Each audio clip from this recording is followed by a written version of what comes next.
I wrote that heartbroken in my bed last night at 5 in the morning.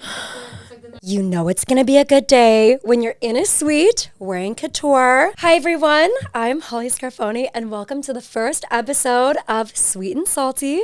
Today I'm in one of my favorite suites in one of my favorite hotels in the entire world. I'm here in beautiful London, my second home, as you guys know. And I'm here today with my beautiful co-host, Gabriel. Producer, but I'll take co-host for now. Yeah, he's behind the camera. And obviously you guys know this is my first episode. Like, I'm new to the podcasting world, but I'm here to share my journey and my story and the love and the darkness and the heartbreak and the millions and the billions and my life in LA and in London and everything in between. But also the fashion of it all, you know, everything in glamour. So today I'm wearing this beautiful gown from Elio Abou Fayssal, who is a Lebanese couture designer based in Beirut. We love a Lebanese designer. We love a Lebanese man. Anyway, yeah, we do. But yeah, welcome to my first podcast. And I just feel like we should just start from the top. I feel like you guys are used to just seeing me in like such curated media. You've seen me on Netflix. You've seen like such edited versions of me. And I wanted to just give a raw image of everything that's going on and just a place for me to like chat, because I feel like all these things happen to me and I go on live all the time. The OGs, shout out to all the OGs from my lives. Welcome to my podcast. And I think we should just start from the top. There's a ton of questions I get all the time just about my love life, the in-depths of reality TV, what goes on, you know, in the front, in behind, and my relationships that I feel like I've been really shy to talk about before, but I'm ready to talk about them. My journey started off, I would say even back in high school, like when I was building my portfolio to all of this. I feel like a lot of people ask me, like, how do I get started on social media? And I feel like with anything, it always has to come from passion. And that's what it started off with me. And I started my modeling journey and just, you know, building a portfolio and like taking trains up to San Francisco as a 15-year-old, lying to my mom about where I was going and meeting with male photographers in like hotel rooms like this. This is like one of the like premises and the ideas of why, you know, we're here in a suite. And yeah, I broke a lot of rules to be here, but I started off studying psychology, and it was something I was really passionate about. It was a really like serious career because I grew up with a family that like, I personally feel like a black sheep. I feel like everyone else in my family is like lawyers, doctors, coders, like we have a little bit of everything, but I never wanted to do the traditional, you know, cookie cutter route. And I remember saying that when I was young. I remember like my dad asking me like, what do you want to be when you grow up? And I was like, Dad, I want to be a fashion designer. And he goes, oh, honey, like that's like saying you want to be a professional hockey player. Like, and I remember like, and I love my dad, like, and he's always supported me through all of this. But like, I did take a traditional route for such a long time until COVID hit. Okay. And then I got bored. And as a Sag, like I felt like I needed to be a little bit more stimulated. And I was offered to do a TV show. And for context, like this wasn't the first TV show I was offered to do. Like I was offered to do like Love Island originally. And like, this is like for season 1 casting. And I think I was like 20 years old at the time. I was quite young. And I remember like thinking to myself, like, no, like, you know, no one's going to take me serious as a psychologist if I do this. Like, you know, no one's going to really believe in a reality. You know what I mean? Like, I was just like growing up with the impression that like going and putting yourself out there like that was, I don't know, a little bit degrading in a way. I don't know if I can say that because it's absolutely not. And I think that's like one thing I really want to emphasize here. Like, this is a place to prove like be who you want to be. And yeah, hopefully this story can inspire or at least at the very least entertain anybody watching. But yeah, I decided to pull the trigger. Also, yeah, a lot of learning curve is going on because like, you know, this is my first podcast and I'm literally just going to let it all flow. But yeah, a lot of you guys started tuning into my journey as a fresh 22-year-old on a platform of Netflix. I didn't even know I was going to be on such a large, media platform. I had no idea the coverage that was going to be. Like, I don't think anyone ever, of course we got media training and stuff, but no one prepped me for how big that actually was going to be. But that was literally just the beginning of it all. You guys saw me fall in love on camera, which if you guys want to know about that relationship, I can talk about it. It was fruitful. I did fall in love, and it was genuine. I did meet somebody and we dated for a year, and it turned out he was not a great person. Sorry, I'm going to say it. He's not a good person. He slept with one of my best friends. I've never actually shared this anywhere, but I was so shy in the beginning. I was so shy until I feel like my frontal lobe is recently developed. And I've heard that saying, peace, protect the peace, or silent protects the peace. And it's whose peace is it protecting? Because it was never mine. This is where my journey actually began, is when I had my first very public relationship with somebody in Hollywood. I'm not going to name any names. I don't want to get sued. I don't want to make anyone, disclaimer, I don't want to put anybody down. I have been silent about this for years. I'm still, I'm 25. I don't know how young that is, but I was really young when this happened, and the whole thing was quite scary to me. But I feel now I feel a little bit more comfortable in front of the camera, and maybe my story can help anybody else out there. And I wish maybe someone in my position had this knowledge. So that is the biggest reason why I'm doing this today. And yeah, to give you guys a little bit of context on maybe, how my life has gotten from point A, B, C, and D, because I get so many questions asking, and it's really shaped me. It's shaped me to be the woman I am today. So said relationship started literally 2 weeks after I landed in LA. My apartment wasn't even furnished at the time. I was fresh off the airplane. My stepdad had left a week prior, and I had a friend in LA that I had met in college. And so it was quite literal, my only friend in LA at the time. And they were and it's so funny how manifestation works, by the way, because I remember being in Miami during college and telling my friend hey, Leah, I shot a show. And my friend was we need to get you to meet this guy. I could see you in the sky dating. And I was haha, this is actually one of my celebrity crushes. That is so funny you say that. And there was two people. I don't know if I can say the other one. Can I say the other one? The other one was, I don't want to because it's cringy now. Who is it? We can bleep it out. Who's the other one? Drake. We're not anymore. We're not anymore. It's embarrassing now. I was it's literally, we can bleep it out. Wait, it was between and yes. It was between and I was those men are my celebrity crushes. Sorry, the room is murmuring right now. There are murmurs in the room.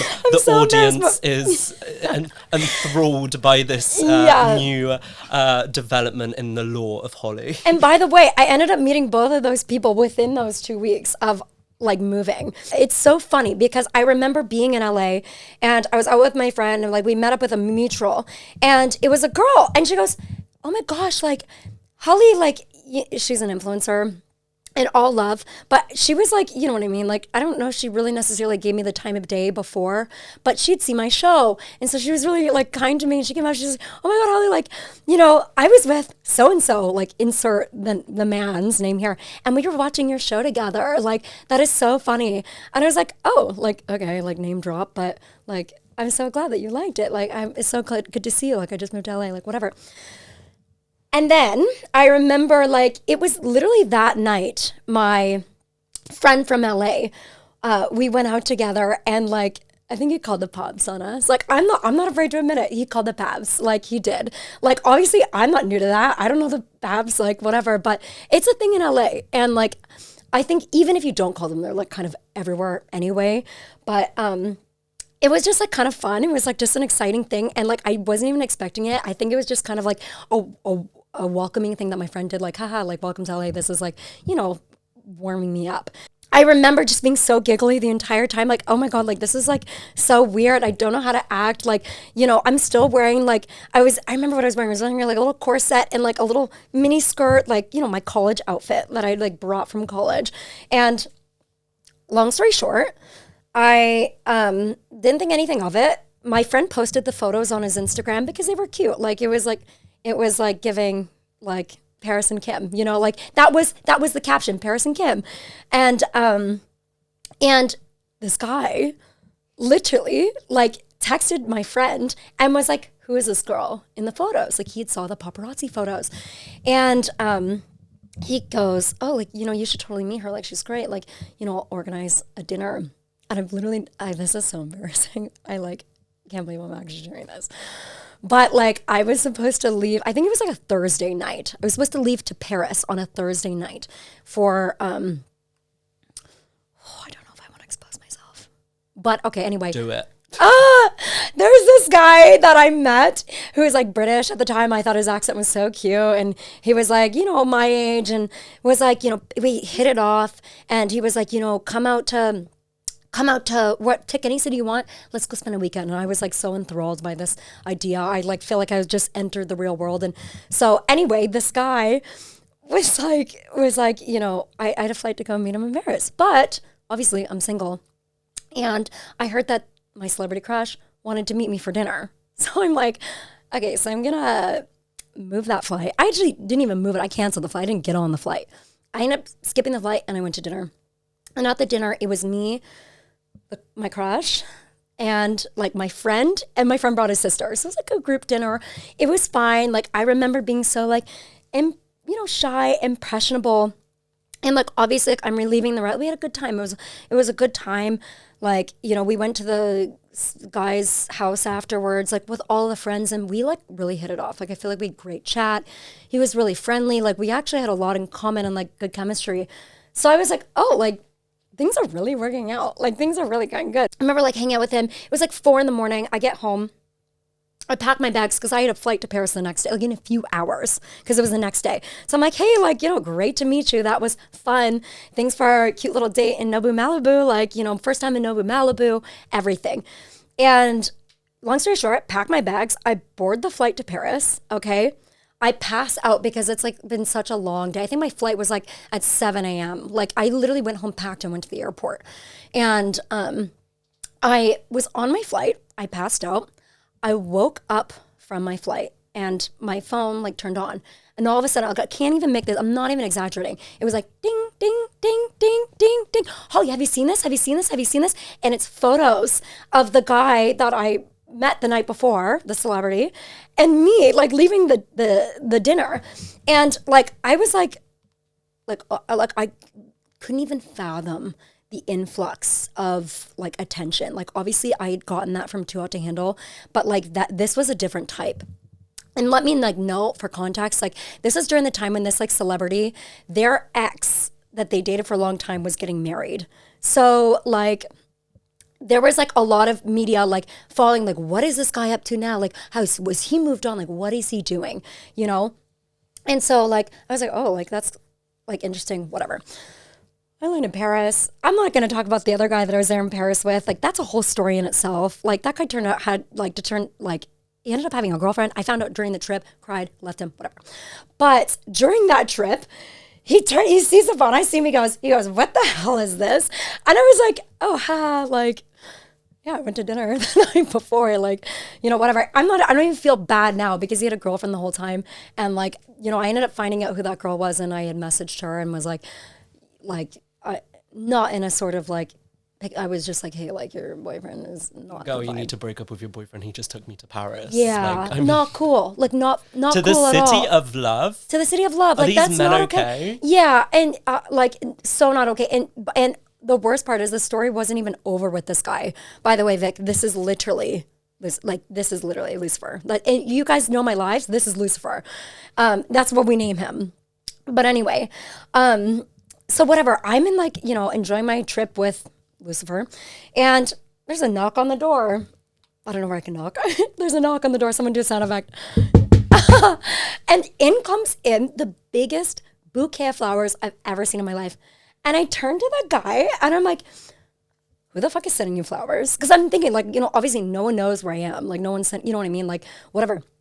And he's like pissed off. He's like upset. And I was like, why? Like, and it's literally like the biggest bouquet of flowers ever and like a note with my name on it. And I was like, oh, this is messy. Like, this is so messy. This like bouquet of flowers from one other guy just like ended up in this other guy's hotel room. Like, how did he even know? Because the room wasn't under my name. Turns out, context, the celebrity, it was from this guy that I went to dinner with. He actually got the room wrong and sent it to the room next door the day before, who was a Victoria's Secret model who was married, who he knew. So that was a whole thing in itself, but oh, it's messy. Okay. So then, whatever, finds out, like whatever, having a good time in Paris. Seemingly all at once, I found out like this guy has a girlfriend. But not until I find out that said celebrity is coming to Paris as well. Like he is flying in on the next flight to Paris.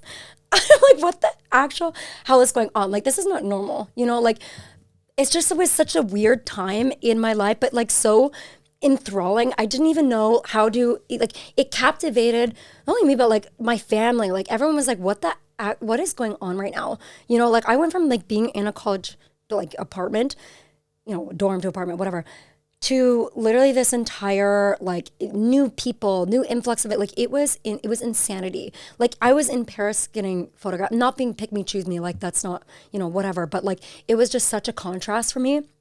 And I ended up leaving Lucifer and hanging out with the guy that I went to dinner with, the celebrity, because obviously it all happens like the stars aligned, like he's coming to Paris. I find the guy that I'm with has a girlfriend. I'm not cool with that. Like I don't ever want to make a woman feel down or like be the other woman. Like I have been that girl and I would never want another girl to feel that way. I felt awful. I locked myself in that bathroom and I cried.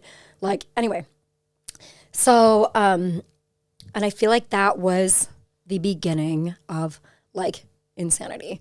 Like that was the beginning of like uncovering everything and the darkness of Hollywood, because I feel like I was exposed to such, like, it was so electric to me. And it was so like, I felt like I was living my dream. Like I've always loved being out there and wearing fashion and being in front of the camera. Like that's just been my personality. And I felt like, I don't know, people wanted me there. I don't know. I don't feel like that's pick me to say, but it was just a really like, it felt really reassuring, if that makes sense. And then I felt like when I spent personal time with this individual is when I saw the darkness of Hollywood, and it forever changed the course of my entire life from that trip to Paris. And I don't obviously I don't want to get sued. And I also this person is a father. I don't want to make anyone uncomfortable.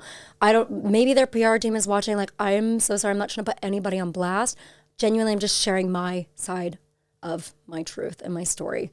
And I really never have, because I was so scared, and not scared, but I was timid. And that is when I saw the substance abuse in LA and Hollywood. Even though I was in Paris at the time, it is a common theme out there, and that's just not me. It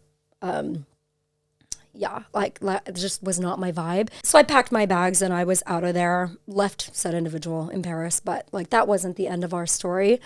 I remember I feel like this is the first time that I was used to be a product. And first off, disclaimer, I'm choosing to be here in front of the camera. I am very fully aware I'm on the internet. I'm selling myself in a degree. I'm selling my personality, disclaimer. So I accepted that role, okay? A lot of women don't, though. And so I would hope this would be a great source of information for those who haven't, and hopefully empower those who haven't. But I have, so I can't sit here and complain. But I genuinely was so naive to the fact that I thought I had a genuine connection with this person. And I thought they were so misunderstood, and I can help him, and he's just going through it. And you know what? Actually, fuck no. I was pressured to get surgery like this. By the way, disclaimer, I've had my nose done since. This is like, I got it done a couple of years ago. We can talk about that another time. But at the time, like, I had never gotten anything done. I felt pretty secure in myself. Like, I felt good in myself. But this older gentleman said to me, he wanted me to get, I remember sending him like a happy Easter, and he goes, oh, like, can we get that boob job you were talking about? And like, why don't you just take some of that fat and throw it in the back? And we can just and we can just do it in one sitting, because why would you want to do all that downtime? You know what I mean? Like, you can just recover from it all at once. By the way, a BBL is like I think it is the like statistically most dangerous procedures to have. And so like I'm thinking to myself like, oh shit, like this older guy, like he thinks I'm like, what is wrong with me? Like I'm in my early 20s, I'm like 22, I think at the time. Like, my boobs aren't big enough. I'm too fat in the middle. Like I don't have an ass. I didn't realize obviously later that like I feel like he was trying to mold me into like one of his, a template, and like perhaps this is something that runs in his family and is a common theme, and that's okay. Like, I've considered getting my boobs done myself, and like, there's like genuinely, but when it's your decision, And so I struggled for such a long time in LA. I remember the breaking point for me was towards the end of it when I was invited to a birthday party in LA. And it was like, I was just like, I was coming out of college. I was having fun. I just got into LA. I went out. I was in a mini dress. Obviously, it's not really something I'd wear now, but I felt cute in it. And I went out to this party, and as I was leaving this party, like there was all of these paparazzi like waiting. And like, let me just like for context, like this whole entire relationship, the media kept calling me a lookalike of one of his sister-in-laws, which like made me feel really uncomfortable. But like, what can you do? Like, that's just the media. Should we read the headline of the Daily Mail article? Go ahead. Sorry, it's kind of a hard one to read without the names. What are we referring to as this man? Okay, let's call him. Can we rhyme his name? Let's call him Spotty. Rot Schnisnik. Sorry, I can't put that in. I don't know. Let's just call him Hot Mess Express. Sorry, that's slander, but you know what? Yeah, like, actually, that's a good name. Express. Okay, so let me just read this. Hot Mess Express, sister-in-law's look-alike ex-Holly Scarfone stumbles out of... Can I say her name? The girl that I don't know. Can we say? Yeah, no, because it was her birthday. The more genuinely, it takes a Google search. Stumbles out of birthday party attended by... and then all these... some people's exes. Yes. So long story short, okay, I'm coming out of this birthday party, and there's like all of these photographers waiting outside, and like, yeah, great. I'm like insane. Literally... The photos are insane. No, they're insane. Like it actually, so let me, I don't know. There's all these photographers waiting, and as I'm leaving this party, they're not screaming Holly. They're screaming his sister's name to agonize me, whatever. My friend is dragging me, trying to get away from them. And like, as you can see, like I stumble, and like for context, it's out of the Chateau Marmont, which is like on a hill. And I ended up skidding on the pavement, okay, in a mini dress, ass out first, okay, in front of all of these photographers. And that was their moment. That was their meal ticket. And they took a million photos of it. And like, it was, I can't even believe that it was illegal for them to do this. I don't know if it is. I guess it is.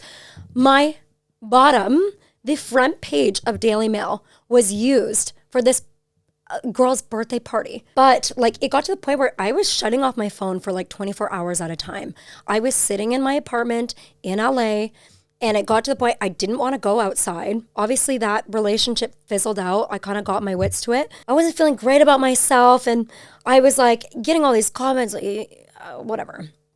And this was around the time I decided to get my nose done. And like, I felt like I had no one talks about like when you get surgery, like you have no idea like what you even look like afterwards. You used to look at yourself like a certain way for like 20 plus years. And then it's like, you know what I mean? Like a complete different change. Granted, by the way, disclaimer, like I was like deviated all the way up. Like all the way up. Like that surgery, I thought it was going to be like a couple hours, told us a couple hours, ended up being like 5+ hours. And to this date, my surgeon has said on multiple occasions, one of the most complicated surgeries he's seen, because I had trauma to it. And it's changed my life. I love it. No regrets. But it was such a dark time for me because I had no idea what I looked like. That was my whole brand, what I looked like, what I was doing.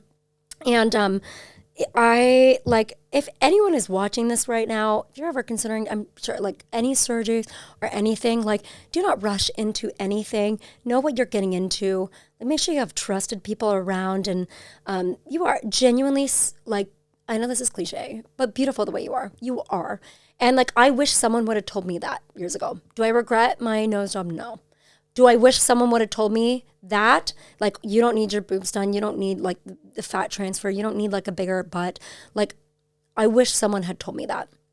Everything in this life, the glitz and glam, everything that you see on social media and Hollywood, like, it is amazing, but also there are so many, like, it goes so much more deeper and darker than you think. So if anyone's like maybe sitting in a similar place to where I was, it does get better. It really does. And give it some time. Your body's always changing. My body will continue to change. And yeah, I think that this is like probably one of the most vulnerable positions I've been in because like I am just freely talking and I know this is going to get clipped and people are going to stitch it or whatever and say the most negative things. And like this, like genuinely, like I have never opened up about any of this. I'm not doing it for likes. I'm not doing it for whatever. I like genuinely, this is something I've wanted to do for a long time. And like the OGs know that I have done this on live for so long. It has become a sense of therapy for me. And like, I want to use my platform for something good. Like, you know, at the end of the day, like I've now am on my feet a little bit and can control it to a certain degree, but like I do, you know, I don't want to just give you guys curated videos because that's all we see all the time. And yes, I'm curated in a beautiful gown and I love it and I feel glamorous and that's how life should be. Cheers.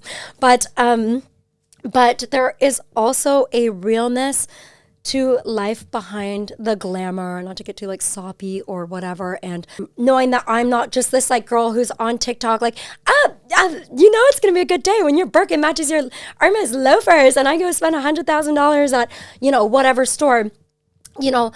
I think it's important for people to realize that, you know, everything on the internet is always, it's curated. It's a curated look, and it's important that, you know, some of those days that, like, you know, I know you and I know on some of those days you've had the darkest times of your life. Of course. And, you know, like you said, you're sitting in this beautiful dress. You look fantastic. You guys, but it's about, you know, being raw. But I mean, I think what people would love to hear is probably how you dealt with the loneliness of LA and how you went through that, because I think a lot of people deal with loneliness living in big cities.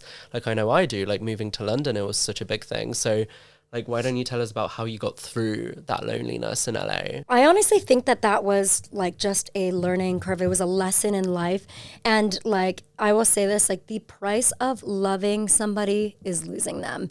And what I mean by that is like loving anything in this world, because we come on this earth naked. We come ourselves.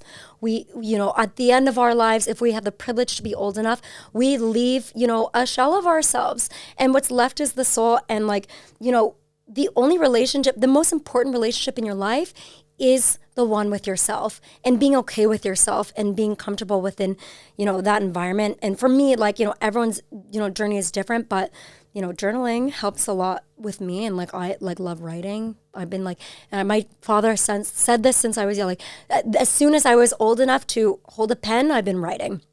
And if you see my apartment, it's almost like, it looks like I'm psychotic because I've got journals everywhere. I'll write and then never look at it again.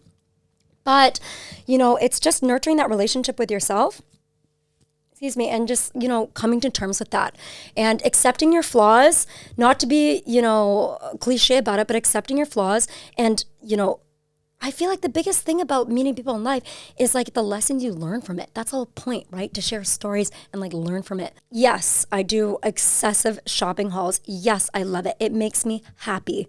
It is a, you know, a quick happiness for sure. But the essence of it all is like, you know, stripped away of all of these, you know, things.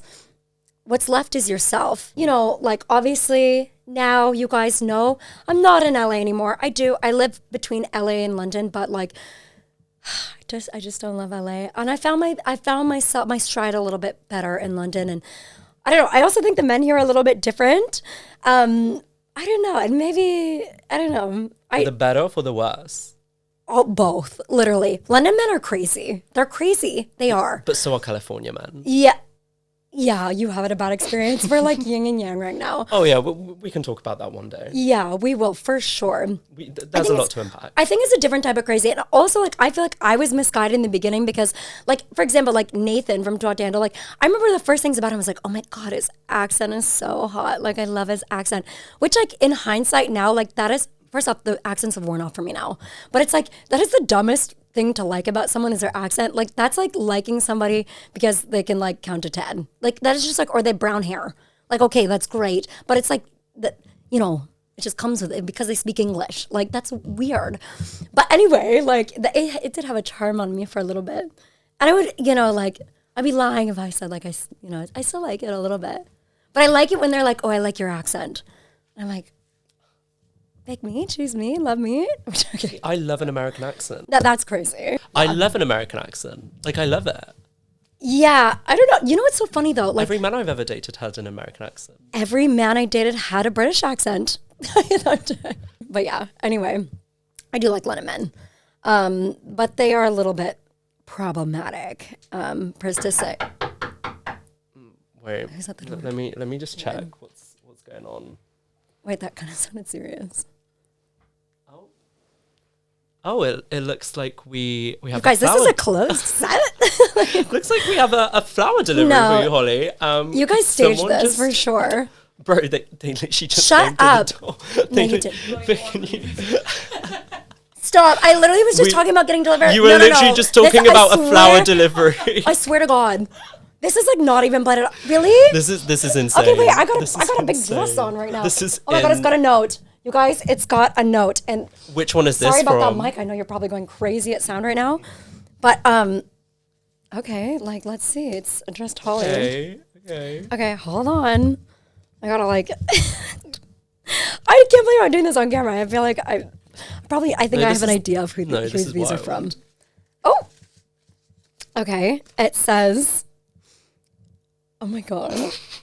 I can't. What does it say? Hello, my love. I don't know why you blocked me, but I love you so much and I wanted to send you these as a small gift for the podcast. Good luck. I love you. Eggs. Oh. Oh, I hope you like them. On the other side. They're nice. Oh yeah, cute. Not the first sentence being, my love, I don't know why you blocked me. Anyway, I'm like shy, but okay. They actually match my dress. Oh. Was that, you guys said intentional? that. You guys did this. No. Swear to God. I swear on my life. I have a secret admirer that I know who it is. You know why I blocked you? Is there a name on the card? Yeah, there is. Oh. Yeah, I know who it's from. Oh. Yeah. I knew after, I don't know why you blocked me. It was like I knew who's from. All love. Literally all love. Yeah. And like, yeah. We're gonna have to give him a nickname at some point. Oh, he's got one. Literally, he's already has one. Oh, what's the From name? my London guy. Oh, this is London like from guy. years ago. Like yeah, London guy. So wait, so what's the other London guy's nickname? Lucifer. Lucifer is the one that was from Paris. Wait, okay, I'm gonna Yeah. beep this out. Who's Lucifer? Jacob Judah.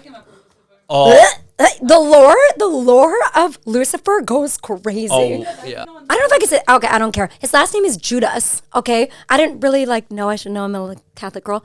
But that's like the I don't want to say the name, but like that is like no, really bad. I had another ex. Don't know if I can say this. Whose last name, he's like of Spanish descent, Narciso, which is narcissist. Oh, no. I'm like, the No. signs are here in my face, and I'm not even making that up. The people who can do the lore can look, and I'm like, oh my God. And I was on a date with somebody like kind of a while ago, and we got an Italian restaurant, and so like they asked, I was like, oh, I'm like from, you know, my family's Italian. And they're like, oh, what's your last name? I was like, oh, it's Scarfoni. And in front of my date, the waiter goes, Scarfoni, like that's a cockroach. And I was like, excuse me? By the way, it's not. It's a scorpion. My last name means scorpion in Italian. I don't know if that's a good or bad thing. Like, maybe I'm just as toxic. Wait, what's your star sign again? I'm a Sag, but my moon is a Scorpio. Ah, it all makes sense. And a lot, like most of all the guys that I've dated have been Scorpios. Oh, you do not want to date Scorpios No, and Leos are like no, they're men done. from hell. They're done. Yeah, no, You're done. I think you need to order some room service champagne because it's our first episode and we need to really just Okay, you guys, we're gonna celebrate. We're gonna order some room service, Dom. Service? Okay. You know, champagne diet. Little tea break. Can someone help me? I'm stationary, you guys. I'm like emerging. I'm emerging from the bed right now. Hi, I was wondering if it was possible to get a glass of champagne. A glass? A bottle? Can we? Okay. Do you have a bottle of champagne? Yeah. Can we do what's your best bottle? Okay. Okay. We're gonna get Tom. Oh yeah, that's perfect. Okay. Thank you so much. Okay. Bye. Okay. Perfect. Okay, you guys, we have a little bit of help here. She's very much in the shot. It's okay. This is Vic, everyone. You guys, by the way, I want to say how I met Vic. Can I say that? Roll the cameras. Here it is. Insert the champagne, everybody. Served on a silver platter, which we love. We love it, honestly. But I'm a bit worried about mixing Dom Perignon with amoxicillin, but I'm sure it'll be fine. I'm a little worried about popping this bottle in this hotel room. Oh my God, right. Do not point at anyone in production because I'm going to start shaking it and I cannot be legally liable here. Sound, camera, everyone, they're shaking in their boots around. They're like, please. Okay. Do you want me to do? Oh my, Holly. Oh my God, I can't believe I just did that. Okay. Never use your teeth. I'm That was one intervening. thing my stepdad never said. Your teeth are forever. Champagne bottles are not. Insert Gabriel. Everyone, this is Gabriel. Hi. Hey. I'm literally dying. I can't believe I'm showing face. That's okay. We're just at this. Open. Yeah, Oh, she's on ice. I love that. Ice cold, baby. Also, how cute is this martini purse? Shout out Judith Lieber. Shout out. Okay. Okay. Shake it. I'm joking. Oh, shit. I'm scared. Woo! Oh! No. You guys, this is like a tour dress right now. We can't get Okay, the let me top. do it. Wait. Come on, you guys. This is can how the do this. You can professionals do do it, this. okay? Ready? Oh, not my hand shaking. By the way, I've been awake for 30 hours. No joke. But that is a story for another time. Champagne diet. We are on the champagne diet, as you guys know. And we are celebrating. For you, my love. Thank you. Thank you. Throw back out. Does this give you PTSD from Saint-Tropez? A lot. Yeah. 2, 1. Cheers. Thank you guys so much for watching the first episode of Sweet and Salty, coming from the sweet itself, but not too salty. And thank you guys so much for just being a part of my journey. If you're not already, make sure you're following me on Instagram, Holly Scarfoni, HOLLYSCARFONE. You know, sorry, I had to do it. And of course, TikTok. And yeah, I think this is already on my YouTube and Spotify. But yeah, anyway, thank you guys so much for always loving and supporting me. It has been an absolute pleasure. And I can't wait to see you guys on the next episode of Sweet and Salty with Holly Scarfoni. Au revoir. Au revoir. Is that a wrap? Woo! Thank you guys. Oh my God. Give me that ball of Dom. Fuck. I need to get out of this motherfucking dress. Let's get you out this motherfucking dress. Literally, thank you guys. I know this ran